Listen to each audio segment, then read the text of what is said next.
BNP সরকার গঠন করলে প্রধানমন্ত্রী হবেন তারেক রহমান। আর বিএনপি একমাত্র দল যারা বাংলাদেশকে রক্ষা করতে পারবে বলে মন্তব্য করেছেন বিএনপির মহাসচিব মির্জা ফখরুল ইসলাম আলমগীর।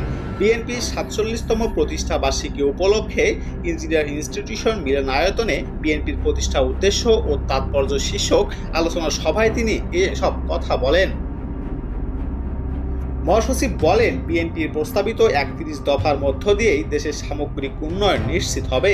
বাংলাদেশের রাজনৈতিক এবং অর্থনৈতিক কাঠামো পরিবর্তন সম্ভব হবে এই 31 দফা বাস্তবায়নের মাধ্যমে। অনুষ্ঠানে বিএনপির স্থায়ী কমিটির সদস্য মেজর অবসরপ্রাপ্ত হাফিজ উদ্দিন বলেন, নির্বাচন বিঘ্নিত করতে বাংলাদেশকে গণতন্ত্র থেকে দূরে সরিয়ে রাখার জন্য দেশীয় ও আন্তর্জাতিক পর্যায়ে ষড়যন্ত্র চলছে। একটি নির্দিষ্ট দলকে বিএনপির ভোটে সাহায্য করলেও তারা আমাদের স্বাধীনতাকে ভুল মনে করে। এরা দেশীয় ষড়যন্ত্রকারী। ভারত আওয়ামী লীগকে ফেরানোর চেষ্টা চালাচ্ছে জানিয়ে তিনি আরও বলেন, ভারত লোকসভায় শেখ হাসিনার গুণগান করে তাকে আবারও ক্ষমতায় ফেরানোর অপচেষ্টা চলছে। স্থায়ী কমিটির সদস্য আমির খসরু মাহমুদ চৌধুরী বলেন, জাতিকে ঐক্যবদ্ধ করা সম্ভব হয়েছিল জাতীয়তাবাদ পতাকার মাধ্যমে। গণতন্ত্র রক্ষার পাশাপাশি শিক্ষা ও স্বাস্থ্য খাতে বিএনপি হাত ধরে বিপ্লব আসবে।